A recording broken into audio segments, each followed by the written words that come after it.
Hello friends, आज हम लोग देखने वाले हैं हमारे सीआईबी के ईवीएम पेपर का module C unit 22 human implications of organisations, जिसका हम लोग पार्ट 7 आज देखने वाले हैं, जिसमें हम लोग डिस्कस करेंगे रोल कंसेप्ट एंड एनालिसिस।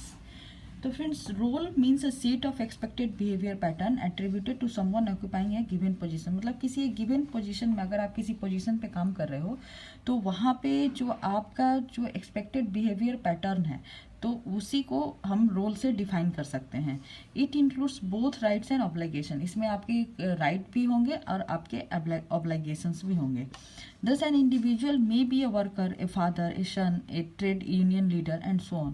तो एक पर्सन जो है वो कभी वर्कर हो सकता है, कभी फादर हो सकता है, कभी सन हो सकता है, कभी ट्रेड यूनियन लीडर हो सकता है।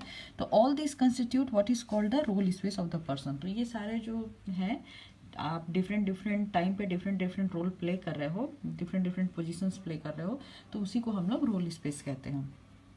तो कंसेप्ट एंड एनालिसिस में बोल रहा है कि रोल और पोजीशन जो है वो एक ही सिक्के के दो पहलू हैं। रोल जो है वो एक आपका पोजीशन हो सकता है जो सोशल सिस्टम में आपने ऑक्यूपाई कर रखा है। तो पोजीशन जो है वो पावर रिलेटेड कंसेप्ट से रिलेटेड है और रोल जो है वो एक ऑब्लिगेशन कॉन्सेप्ट है। यहाँ पे बोल रहा है कि a job assumes relationship of the employees with his supervisors whereas the role emphasises his relationship with all those who have expectation from him.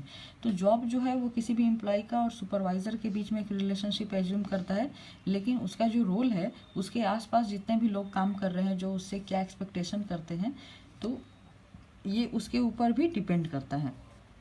यहाँ पे certain important aspect of role discuss किए गए हैं, तो चलिए देखते हैं वो क्या क्या है। यहाँ पे फ्रेंड्स मेनली जो है तीन जो रोल है, तीन तरह के रोल एस्पेक्ट्स वो दिए हुए हैं। पहला है रोल स्टैग्नेशन, दूसरा है इंटर रोल डिस्टेंस और तीसरा है रोल सेट कॉन्फ्लिक्ट्स। तो रोल स्टैग्नेशन क्या है? इसमें तेरा है कि when person gets promotion he enters into a new role. अगर कोई प्रमोशन किसी को मिलता है तो वो नए रोल में जाता है, लेकिन अगर उस रोल में वो अगर काम करने में असमर्थ ना हो या उसको लगता है कि नया काम है वो नहीं कर पा रहा है, तो वहाँ पे वो अपने न्यू रोल में फेल हो जाता है। तो this is bound to produce role stress and he may experience role stagnation. तो यहाँ पे क्या होगा, उसको रोल स्ट्रेस महसूस होगा और वो ये एक तरह का रोल स्टैग्नेशन एक्सपीरियंस इसको कहा जाता है। जैसे एक सीनियर क्लर्क जो है वो 15 ईयर्स बैंक में जॉब किया है, उसके बाद वो प्रमोशन लेके जूनियर ऑफिसर बनता है।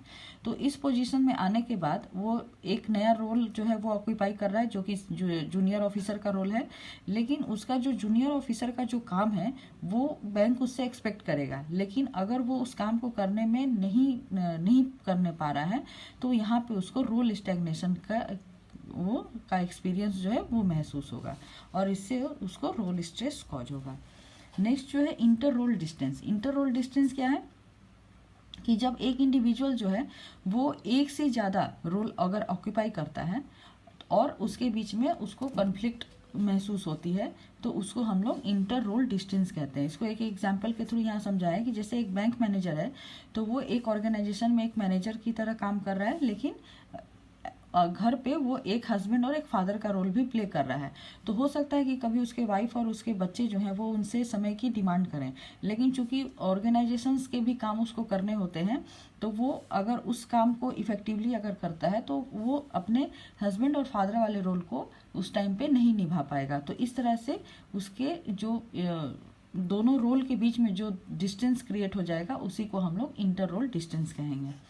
नेक्स्ट है role set conflicts. Role set conflicts जो है फ्रेंड्स ये consist of important person who have different expectation from the role than that an individual occupies.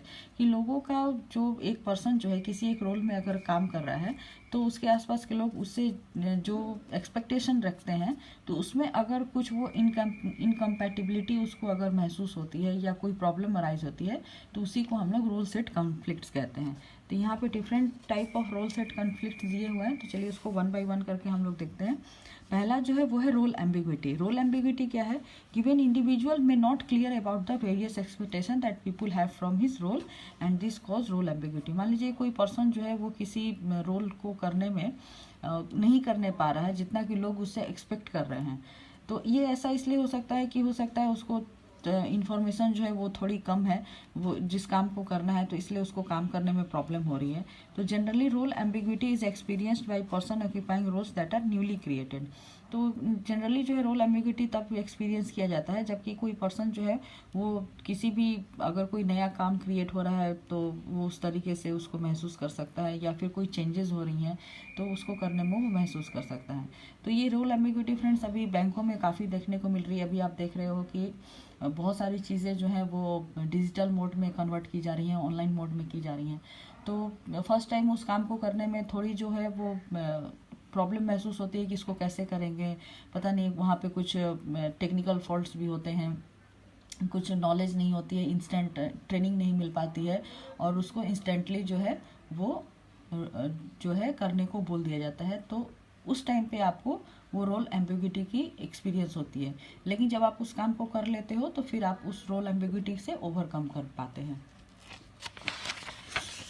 Next जो है वो है role expectation conflict. Role expectation conflict एक तरह से ऐसा है फ्रेंड्स कि आप मान लीजिए एक से ज़्यादा काम कर रहे हो, आपका जो लोगों से जो डिमांड है, एक्सपेक्टेशन है, वो काफ़ी ज़्यादा हो जाता है। तो जैसे मान लीजिए कि आप किसी काउंटर में बैठे हो, तो आप वहाँ पे दो तरह के रोल अगर प्ले कर रहे हो। मान लीजिए आपको आपका क्लरिकल स्टाफ जो है वो नहीं आया है, तो लोग आपसे कभी पासबुक अपडेट को भी करने को कह सकते हैं, कोई आकर आपको अकाउंट ओपनिंग के लिए भी बोल सकते हैं।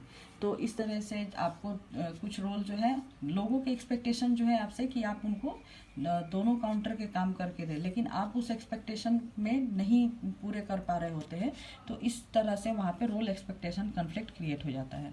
और दूसरा है role overload. Role overload friend इसी का एक बढ़ा हुआ रूप है कि यहाँ पे क्या होता है कि role occupants feels that there are too many expectation from the significant others in his role set.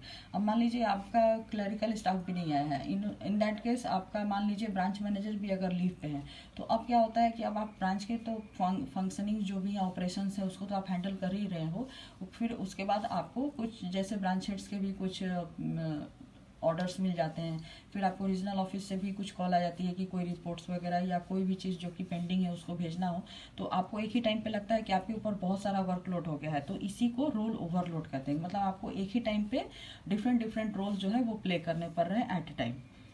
फिर नेक्स्ट है रोल इरोजन। रोल इरोजन क्या है कि sometimes a role occupants feels that certain functions which we would like to perform are being done by some other person having a different role। कभी कभी क्या होता है फ्रेंड्स कि हमें लगता है कि हमारा काम जो है वो किसी और पर्सन को दे दिया गया है, तो हमें लगता है कि हमारा रोल जो है वो अब खत्म हो रहा है या इरोज हो रहा है, तो उसी को हम लोग रोल इरोजन कहते हैं। नेक्स्ट है रिसोर्स इनएडिक्वेसी। रिसोर्स इनएडिक्वेसी होती है कि जैसे अब आप कोई रोल प्ले कर रहे हो और लेकिन आपको उस टाइम पे क्या है कि रिसोर्सेज की प्रॉब्लम हो रही है। मान लीजिए आपका प्रिंटर नहीं है या आपका लिंक प्रॉब्लम हो गया है, लिंक फेलियर हो गया है, तो आप अपने रोल को वहाँ पे रिसोर्स इनएडिक्वेसी की वजह से आप उसको कंप्लीट नहीं कर पा रहे हो, तो उसको रिसोर्स इनएडिक्वेसी कहते हैं। फिर नेक्स्ट है पर्सनल इनएडिक्वेसी। पर्सनल इनएडिक्वेसी ऐसी है फ्रेंड कि आप खुद एडिक्वेट नहीं है किसी भी रोल को प्ले करने के लिए। इसका कुछ भी रीज़न हो सकता है, जैसे आपको उस रोल के बारे में कोई नॉलेज नहीं है, कोई आपके पास कोई स्किल्स नहीं है, कोई एक्सपीरियंस नहीं है। तो जैसे आप मान लीजिए कोई एग्रीकल्चर ऑफिसर है, तो एग्रीकल्चर ऑफिसर को आपने जनरल बैंकिंग के लिए अगर डिप्यूट कर दिया हो, तो उसका जो है ना ही उस जनरल बैंकिंग का उतना नॉलेज होता है, ना ही उसके पास उतनी स्किल्स होती है, तो उस रोल में वो अपने आप को पर्सनली इनएडिक्वेट महसूस करेगा। तो इसी को हम लोग पर्सनल इनएडिक्वेसी बोलेंगे। यहाँ पे देखिए फ्रेंड्स एक इंपॉर्टेंट पॉइंट्स है कि the difference between role ambiguity and personal inadequacy, दोनों एक ही चीज़ है, लेकिन यहाँ पे जो मेन डिफरेंस है कि रोल एम्बिग्विटी में आपको उस रोल का कुछ जो है नॉलेज होता है, लेकिन जो आपका पर्सनल इनएडिक्वेसी है यहाँ पे आपको लैक ऑफ नॉलेज या स्किल्स जो है नए रोल की, उससे आपको टैकल करना होता है। तो इसमें एम्बिग्विटी में और इनएडिक्वेसी में यही डिफरेंस है। इनएडिक्वेसी का मतलब ये है फ्रेंड्स, इनएडिक्वेट मतलब आप उस चीज़ में थोड़ा कम हो रहे हो या आप पूरे नहीं हो पा रहे हो, तो उसको हम लोग इनएडिक्वेसी कहते हैं। नेक्स्ट जो है that is role isolation. Role isolation क्या है कि इसको एक एग्जांपल से देखिए फ्रेंड्स, समझेंगे तो आपको अच्छे से समझ में आएगा कि when the branch accountant goes on leave in a bank, the branch field officer may be asked to perform the accountant's role as it is felt that the field officer's role can be kept in abeyance temporarily in some branches.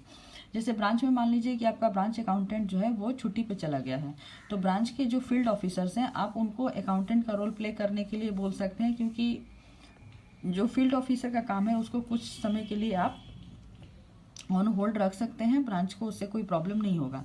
लेकिन field officer जो है वो role isolation का experience कर सकता है, क्योंकि वो जो नया रोल है अकाउंटेंट का उसको वो इफेक्टिवली नहीं कर पाता है, तो उसको रोल आइसोलेशन जो है उसका एक्सपीरियंस होगा। तो इसके साथ ही फ्रेंड हमारा जो role and its role concept और उसका एनालिसिस हमने यहाँ देख लिया। तो इसके साथ ही हमारा ये टॉपिक यहीं पे ख़त्म होता है।